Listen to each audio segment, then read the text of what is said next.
Hello student, now let's start the quiz 1 जो कि related है नेचुरल रिसोर्सेज से। क्लास 9th बायोलॉजी के चैप्टर 5 नेचुरल रिसोर्सेज। आज आप लोगों को ये क्विज 1 खेलने का मौका मिल रहा है। उम्मीद करता हूँ आप लोग पूरी वीडियो एंड तक देखोगे और ये भी उम्मीद करता हूँ अगर चैनल आप लोगों ने अभी तक सब्सक्राइब नहीं किया है तो चैनल को सब्सक्राइब जरूर कर लें और कमेंट करते चलें। हर एक क्वेश्चन को मैं समझाता चलूंगा, हर एक ऑप्शन को बताता चलूंगा। सही उत्तर आपको देना है, जो भी आपको लगे चारों ऑप्शन में से जो राइट आपको लगे आप लोग कमेंट बॉक्स में राइट आंसर लिखते चले। और आप लोग अगर आंसर दे रहे हैं तो आंसर्स अपनी कॉपी में लिखते चलें, जिसके आंसर्स आप लोग लास्ट में मुझको मेरे व्हाट्सएप नंबर 9120025555 पर दे सकते हैं। इसके बाद ही आपका इवेल्युएशन होगा, कौन ज्यादा मार्क्स गेन करता है। ये भी मैं वीडियो अगले नेक्स्ट वीडियो में आप लोगों को बताऊंगा किसने सबसे ज्यादा अंक हासिल किए हैं।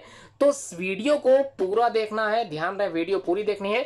चैनल के लिंक को और साथ ही इस वीडियो के लिंक को आपको क्या करना है, सिर्फ और सिर्फ शेयर कर देना अपने दोस्तों के साथ, अपने रिश्तेदारों के साथ और ऐसे बच्चों के साथ जो क्लास 9th की तैयारी कर रहे हैं, जो इस समय क्लास 9th में पढ़ रहे हैं। उन तक ये वीडियो आप लोगों को पहुंचानी है, ये आपकी जिम्मेदारी है। हेलो स्टूडेंट, आज हम लोग बात करेंगे चैप्टर 5 जिसका नाम है नेचुरल रिसोर्सेज। इसी से रिलेटेड कुछ क्वेश्चंस, मल्टीपल चॉइस क्वेश्चंस के वही आज आप लोग पढ़ने वाले हो, या फिर ये कह लें कि लाइव क्लासेस के माध्यम से आप लोग इन पर जो एक मल्टीपल चॉइस क्विज रखी गई है उसमें आप लोग पार्टिसिपेट कर रहे हो और एक एक क्वेश्चंस के आप लोग अपनी ईमानदारी के साथ जो उत्तर बताओगे इसी का उत्तर आप लोग व्हाट्सएप के माध्यम से प्राप्त करोगे। तो क्वेश्चन क्या है, इसका क्या आंसर सही होगा, ये आप लोगों को कमेंट बॉक्स में कमेंट करना है और एट द एंड आप लोगों को जो है व्हाट्सएप के माध्यम से आंसर की बताई जाएगी। सबसे पहला क्वेश्चन, इसके अनुसार आप लोगों के अनुसार क्या आंसर सही होना चाहिए। The atmosphere of the earth, जो एटमॉस्फेयर होता है अर्थ का, वेरी इज हीटेड बाई, इसका मतलब गर्म होने लगता है किसके द्वारा, रेडिएशंस विच आर मेनली। तो जो धरती का तापमान होता है वो गर्म होता है, इसका जो मेन रीज़न है ये क्यों होता है ऐसा, इसके बारे में आप लोग का उत्तर जो होना चाहिए वो एक बार में आप लोगों को कमेंट बॉक्स में लिख देना है, जो भी आप लोग अपने हिसाब से सही मानते हैं। ऑप्शन मैं बता देता हूँ एक एक करके। ऑप्शन ए में कह रहा है रेडिएटेड बाय द सन, जो सन की एनर्जी आती है या फिर सनलाइट जो आती है धरती पर पड़ती है, क्या उसकी वजह से ज़्यादातर जो पृथ्वी का तापमान वो गर्म होता है। या फिर री रेडिएटेड बाई लैंड, तो री रेडिएटेड का मतलब दोबारा से जब पुनः जो धरती पर जो रेज आई उसके बाद जो धरती जो है गर्म हुई उसके बाद री रेडिएटेड हुई, क्या इसकी वजह से होता है। या फिर री रेडिएटेड बाई वाटर की वजह से होता है, या फिर री radiated by land and water, ये कॉज करता है। तो चारों में से आपके अकॉर्डिंग राइट आंसर क्या होगा ये आप लोगों को बताना है कमेंट बॉक्स में। ठीक है, क्वेश्चन समझ में आप लोगों को आ गया होगा। क्वेश्चन नंबर 1 के बाद क्वेश्चन नंबर 2 समझ लेते हैं। क्वेश्चन 2 में कहा गया इफ़, अगर देयर वर नो एटमॉस्फेयर, अगर मान लीजिए कि एटमॉस्फेयर बिल्कुल नहीं है अराउंड द अर्थ, अर्थ के अराउंड में, या फिर ये अगले हमारी पृथ्वी पर अगर एटमॉस्फेयर ना हो, वातावरण ना हो, तो हमारे धरती का जो तापमान है उस पर इसका क्या प्रभाव पड़ेगा। ए ऑप्शन में कह रहा है क्या ये इंक्रीज हो जाएगी, क्या इसका तापमान बढ़ने लगेगा, गो ऑन डिक्रीजिंग, धीरे धीरे इसका तापमान गिरने लगेगा, या फिर increasing during day and decreasing during night, दिन के समय ये बढ़ेगा तापमान और रात के समय ये तापमान गिर जाएगा, या फिर बी अनअफेक्टेड, इसका कोई भी प्रभाव नहीं पड़ेगा। इनमें से आपके अनुसार क्या आंसर सही होना चाहिए आप लोग कमेंट बॉक्स में कमेंट करें। क्वेश्चन नंबर 3 में पूछा गया what would happen if all the oxygen present in the environment is converted to ozone.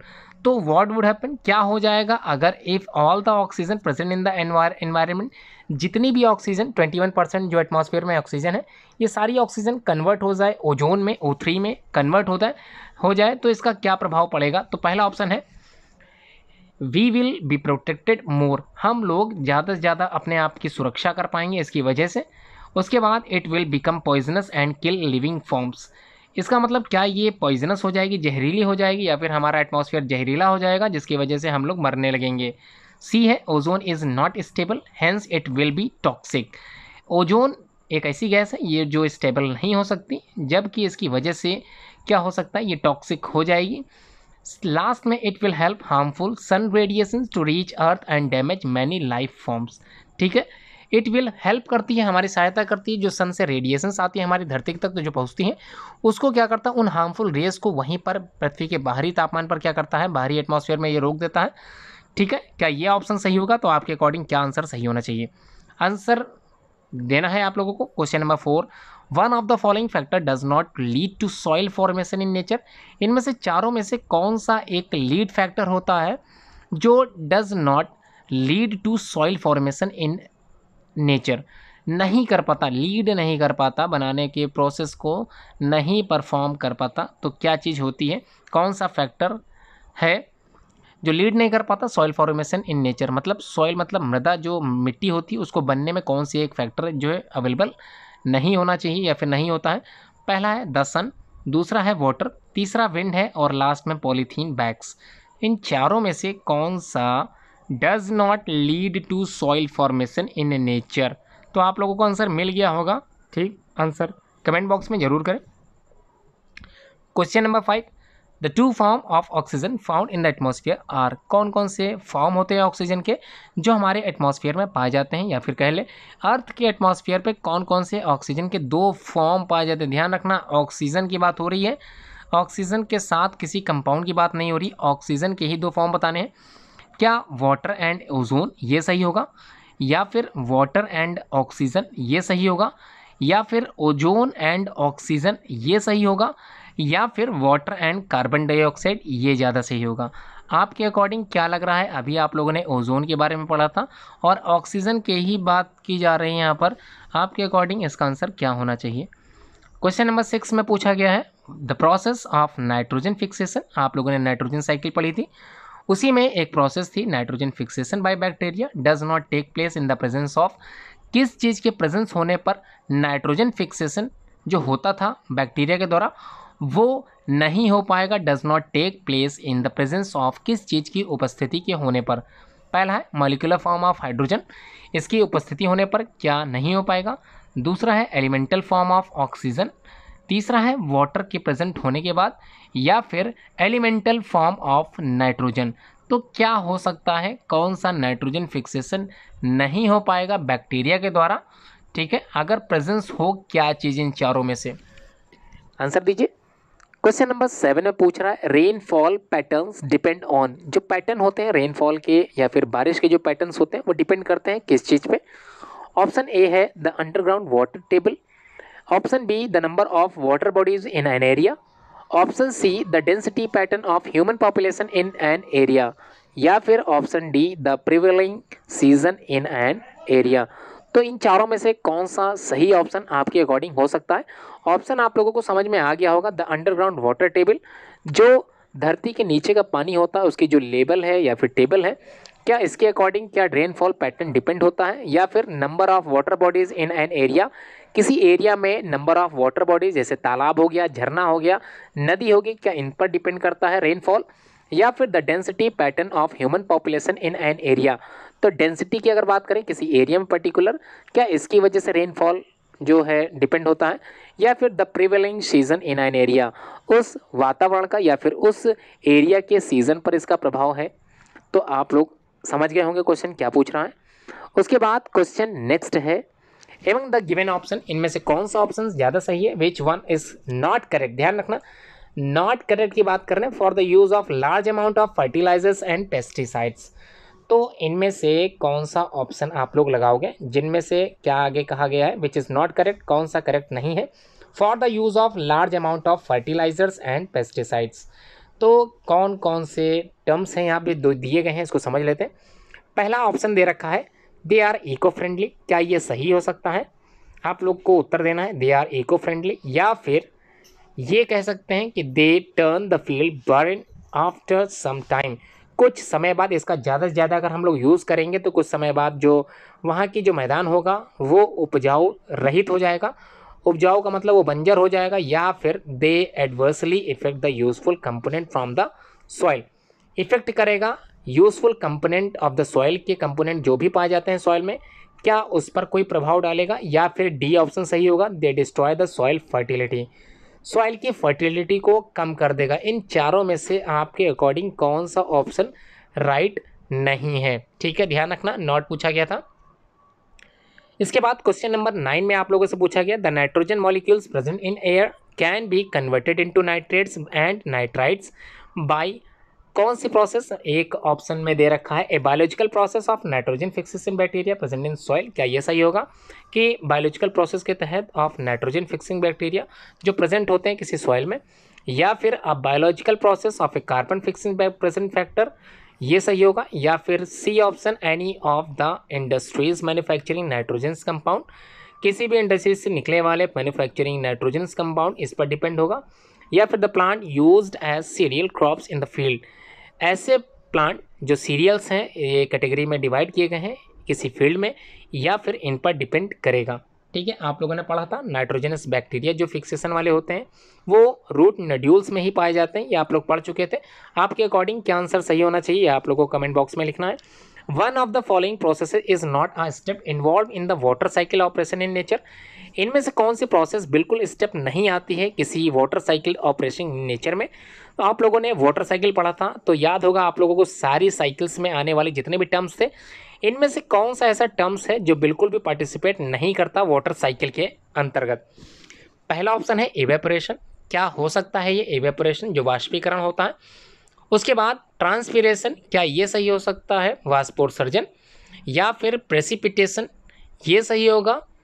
ठीक है, या फिर लास्ट में फोटोसिंथेसिस, ये सही होगा। तो इन चारों में से कौन सा टर्म्स वाटर साइकिल के अंतर्गत नहीं आता, ये आप लोगों को बताना है।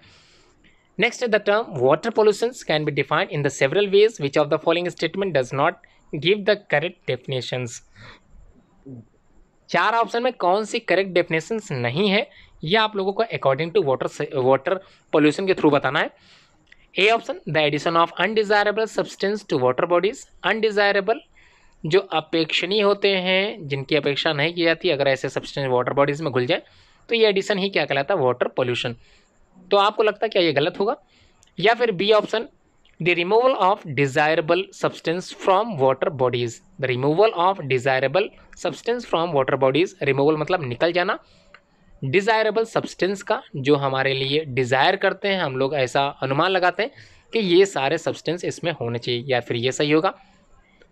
सी में कह रहा है a change in presence of water bodies, तो sorry a change in pressure of the water bodies, जो दबाव है जो दाब है वाटर बॉडीज का किसी पर पड़ने वाला, इसमें परिवर्तन अगर आ जाए तो क्या ये वाटर पोल्यूशन कहलाएगा? या फिर अ change in temperature of the water bodies, किसी तरल पदार्थ का या फिर वाटर बॉडी का तापमान में परिवर्तन हो जाना, क्या ये वाटर पोल्यूशन के अंतर्गत आएगा? आपके अकॉर्डिंग क्या सही होगा? क्वेश्चन नंबर 12 में पूछा है which of the following is not a green house gases. आप लोगों ने ग्लोबल वार्मिंग पढ़ा था, ग्रीन हाउस इफेक्ट पढ़ा था, उसमें ग्रीन हाउस गैसेस भी आप लोगों ने पढ़ा था। इनमें से कौन सी गैस ग्रीन हाउस गैस के अंतर्गत नहीं आती? ठीक है, ध्यान रखना नहीं की बात हो रही है। मेथेन है ए ऑप्शन, बी में कार्बन डाइऑक्साइड, सी में कार्बन मोनोऑक्साइड एंड लास्ट में अमोनिया। इन चारों में से कौन सा ऑप्शन राइट हो सकता है आपके अकॉर्डिंग? क्वेश्चन नंबर 13 में पूछा गया which step is not involve in the carbon cycle, कौन सा स्टेप इन्वॉल्व नहीं होता किसी कार्बन साइकिल में? Photosynthesis, transpiration, respiration and the last one is burning of fossil fuels. ठीक है, इन चारों में से कौन सा ऑप्शन राइट नहीं है? उसके बाद क्वेश्चन नंबर 14 में पूछा गया है ओजोन होल। आप लोगों ने पढ़ा था ओजोन लेयर डिप्लीशन के बारे में, बचपन से आप लोग पढ़ते चले आए हो, 6th 7th 8th क्लास में भी आप लोगों ने पढ़ा होगा। तो ये जो ओजोन होल है, ओजोन होल का मतलब एक होल हो चुका है, ओजोन लेयर डिप्लीशन जो हो चुकी है, उसी के बारे में पूछा गया है कि उसका मतलब क्या होता है। A large size hole in the ozone layer, पहला ऑप्शन है a large sized hole in the ozone layer, तो इन दी ओजोन लेयर में जो छेद हो गया है बड़ा सा, ये उसी की बात कर रहे हैं। या फिर B option thinning of ozone layer, thin का मतलब पतला हो जाना, ओजोन लेयर का पतला हो जाना, या फिर ये बात सही है। या फिर थर्ड ऑप्शन सही है small holes scattered in the ozone layer, छोटे छोटे छेद जो स्कैटर्ड हो चुके हैं किसी लेयर और ओजोन लेयर में। या फिर thickening of ozone in the ozone layer, thickening मतलब होता है ओजोन लेयर का मोटा हो जाना, क्या ये सही होगा? उसके बाद क्वेश्चन नंबर 15 में पूछा गया है ozone layer is getting depleted because, तो ओजोन लेयर जो है हमारे एटमॉस्फेयर पे एक लेयर होती है जो ओजोन लेयर कहलाती है, उसका डिप्लीशन हो रहा है, वो धीरे धीरे कम होती जा रही है। बिकॉज ऑफ, क्यों हो रही कम? पहला ऑप्शन दे रखा है एक्सेसिव यूजेस ऑफ ऑटोमोबाइल्स, जो ऑटोमोबाइल्स चलते हैं, व्हीकल्स वगैरह जो चलती हैं, स्वचालित वाहन होते हैं, इनके ज़्यादा बढ़ जाने से क्या इस पर एक इफेक्ट पड़ा है, ये ऑप्शन सही होगा। या फिर excessive formation of industrial units, औद्योगिकरण का ज़्यादा बढ़ जाना, शहरीकरण का ज़्यादा से ज़्यादा बढ़ जाना, क्या ये भी इसकी एक वजह है। C option excessive use of man made compound containing both fluorine and chlorine, तो क्या ये सही हो सकता है, फ्लोरीन और क्लोरीन की ज़्यादातर हम लोग यूज़ कर रहे हैं हर एक तरह के उपयोग में, ये सही है। या फिर एक्सेसिव डिफॉरेस्टेशन, तो डिफॉरेस्टेशन का बढ़ जाना, पेड़ों का कटाव ज़्यादा से ज़्यादा हो जाना, या फिर ये कह लें शहरीकरण का ज़्यादा से ज़्यादा प्रोसेस हो पाना, ये सही होगा। आपके अकॉर्डिंग क्या आंसर सही होना चाहिए, कमेंट बॉक्स में कमेंट करते हुए बताते चले। उसके बाद क्वेश्चन नंबर 16 में कहा गया which of the following is a recently originated problem of environment, इनमें से कौन सी रिसेंटली मतलब अभी हाल ही की ये समस्या उत्पन्न हुई है, तो कौन सी समस्या रिसेंटली है, ओरिजिनेट हुई है प्रॉब्लम ऑफ एनवायरनमेंट से रिलेटेड। ए में पूछा गया क्या ओजोन लेयर डिप्लीशन, ये सबसे बड़ी समस्या है, या फिर ग्रीन हाउस इफेक्ट, ये सबसे बड़ी, या फिर सी ग्लोबल वार्मिंग, या ऑल ऑफ द अबव। तो इनमें से ये तीनों ऑप्शन जो भी दे रखे हैं ये सब सही होगा, क्या ये सही आप लोग लगाएंगे। क्वेश्चन नंबर 17 में पूछा है when we breathe in air nitrogen also goes inside along with oxygen, ठीक है, हम लोग जब सांस लेते हैं एयर वायु जब हमारे शरीर के अंदर जाती है, nitrogen also goes inside along with the oxygen, oxygen के साथ साथ नाइट्रोजन गैस भी हमारे शरीर के अंदर जाती है। What is the fate of this nitrogen, तो इसकी महत्वपूर्ण भूमिका नाइट्रोजन जो हमारे शरीर में गई तो क्या होती है, इस पर क्या इफेक्ट आएगा। A option it moves along with the oxygen into the cells, क्या ये बिल्कुल ऑक्सीजन की तरह ही मूव करेगा हमारे शरीर के विभिन्न सेल्स में, या फिर it comes out with the carbon dioxide during acceleration, carbon dioxide जब हमारे शरीर से बाहर निकलती है क्या उस तरह से नाइट्रोजन भी निकल पाएगी, या फिर it is absorb only by the nasal cells, ये सिर्फ और सिर्फ नासल सेल्स के द्वारा ही एब्जॉर्ब की जाती है, या फिर डी ऑप्शन सही होगा nitrogen concentration is already more than in the cells so it is not at all absorb, ये बिल्कुल भी एब्जॉर्ब नहीं हो पाएगी हमारे सेल्स में, इसका मतलब ये यूजलेस है एक तरह से हमारे लिए। 18 क्वेश्चंस में पूछा गया top soil contains the following, top soil का मतलब upper layer of the soil, ये कंटेन करती है किस चीज को, option A humus and living organisms only, option B humus and soil particles only, C option humus living organism and plants, C option में है, और डी में है humus living organism and soil particles. तो आपके अकॉर्डिंग इन चारों में से कौन सा ऑप्शन बेटर है ये आप लोगों को बताना है। उसके बाद क्वेश्चन नंबर 19 पूछा गया है चूज द करेक्ट सीक्वेंस, एक सीक्वेंस दिखाया गया है आप लोगों को करेक्ट सीक्वेंस बताना है।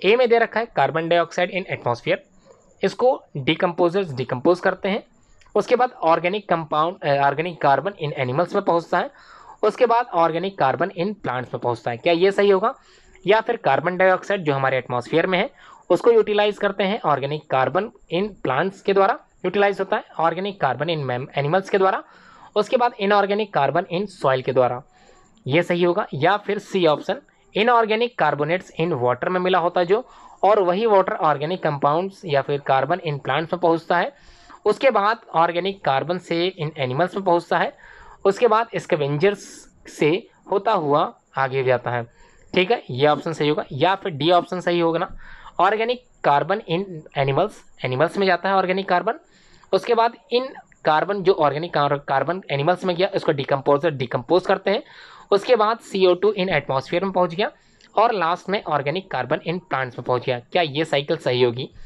आपको बताना है इन चारों में से कौन सा बेटर ऑप्शन है। क्वेश्चन नंबर 20 में पूछा गया major source of mineral in the soil is, soil में मेजर सोर्स क्या होता है, सबसे ज़्यादा मात्रा क्या पाई जाती है, यह आप लोगों को बताना है। Parent rock with which soil is form, ठीक है, parent rock from which soil is form, parent rock में जो सॉइल पाई जाती है ये सही होगा, प्लांट्स होगा या फिर एनिमल्स होगा या फिर बैक्टीरिया, इन चारों में से कौन सा ज़्यादा मात्रा में पाया जाता है। Total earth surface covered by the water is, कितना प्रतिशत भाग ये कवर होता है पूरे अर्थ के सरफेस में, कितना प्रतिशत भाग, क्या 75% पूरा अर्थ सरफेस पे कवर है पानी के द्वारा, या फिर 60%, या 85, या फिर 50%, आप लोग को आंसर कमेंट बॉक्स में देते हुए चलना है। Biotic component of biosphere is not constituted by, तो बायोटिक कंपोनेंट आप लोग पढ़ चुके थे जिसमें लिविंग कंडीशंस पाई जाती हैं उन्हें ही बायोटिक कंपोनेंट बोलते हैं, ये बायोस्फीयर में इज नॉट कंस्टिट्यूटेड, नहीं कंस्टिट्यूट किया गया है, ऐसा क्यों, किसके द्वारा नहीं किया गया है? तो देख लेते हैं, 4 ऑप्शन आप लोगों को मिले हैं। तो बायोटिक की बात हो रही है, तो इनमें से देखते हैं कौन सा बायोटिक नहीं आता। Producers, consumers, decomposers and the last one is air. तो बायोटिक की बात करें तो स्टार्टिंग के 3 तो आ गए थे बायोटिक में, जबकि लास्ट में एयर दे रखा। ये एक अबायोटिक सोर्स है, या फिर कह लेते हैं कि इसमें जान नहीं होती। क्वेश्चन नंबर 23 में पूछा गया है, an increase in carbon dioxide content in atmosphere would not causes. तो increase in carbon dioxide content in atmosphere would not cause, क्या कॉज नहीं करेगा? देख लेते हैं।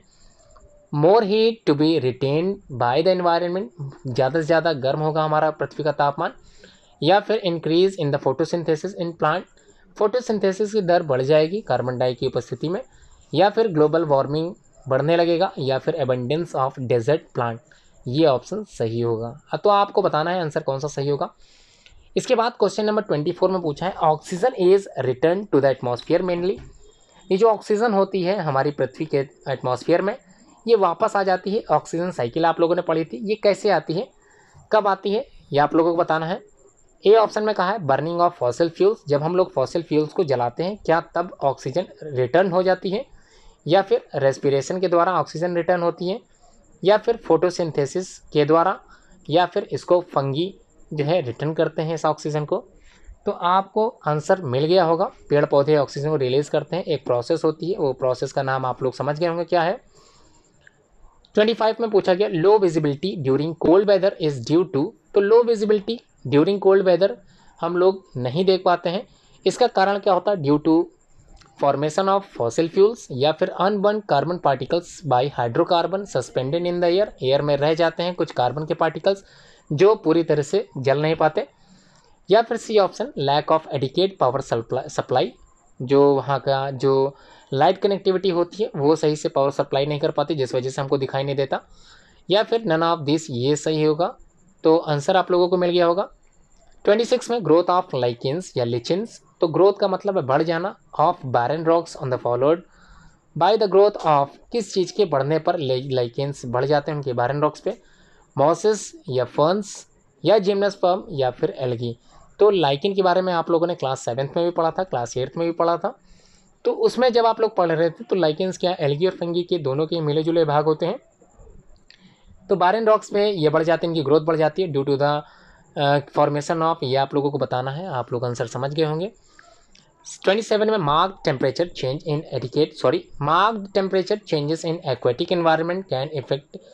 तो एक्वेटिक एनवायरनमेंट में जो टेम्परेचर बढ़ रहा था वो इफेक्ट करता है ए ब्रीडिंग ऑफ एनिमल्स, एनिमल्स की ब्रीडिंग में ज़्यादा से ज़्यादा मल्टीप्लिकेशन होता है उसमें इफेक्ट करता है, या फिर मोर ग्रोथ ऑफ एक्वेटिक प्लांट, धीरे धीरे जो ग्रोथ होती है एक्वेटिक प्लांट की उसमें रिकॉर्ड पैदा करता है, या फिर C option process of digestion in animals, animals के डाइजेशन में इसका इफेक्ट पड़ता है, या फिर अवेलेबिलिटी ऑफ न्यूट्रिएंट्स, न्यूट्रिएंट की उपस्थिति इसका एक प्रमुख कारण है। क्वेश्चन नंबर 28 आप लोगों को याद आ रहा होगा, सॉइल इरोजन और soil conservation most important topic of this chapter थे, आप लोगों ने सीखा भी था। सॉइल इरोजन भी आप लोग जानते हैं कैन बी प्रिवेंटेड बाय, इसको रोका जा सकता है कब? रेजिंग फॉरेस्ट, फॉरेस्ट को बढ़ाने से, डिफॉरेस्टेशन करने से, या एक्सेसिव यूज़ ऑफ फर्टिलाइजर्स का, या फिर ओवर ग्रेजिंग बाय एनिमल्स। तो आंसर आप लोगों को मिल गया था कि आंसर क्या होगा इसका। सॉइल इरोजन का मतलब होता है top most upper layer soil की हट जाना, इसको बोलते हैं सॉइल इरोजन। इसको हम प्रिवेंट कर सकते हैं, रोक सकते हैं विद द यूज़ ऑफ, क्या यूज़ करने के बाद? आंसर आप लोग बताएंगे। क्वेश्चन नंबर 29 में पूछा गया, what happens when rain falls on soil without vegetational cover. अगर ये बारिश होती है विदाउट वेजिटेशनल कवर के द्वारा तो इस पर क्या होगा, देख लेते हैं।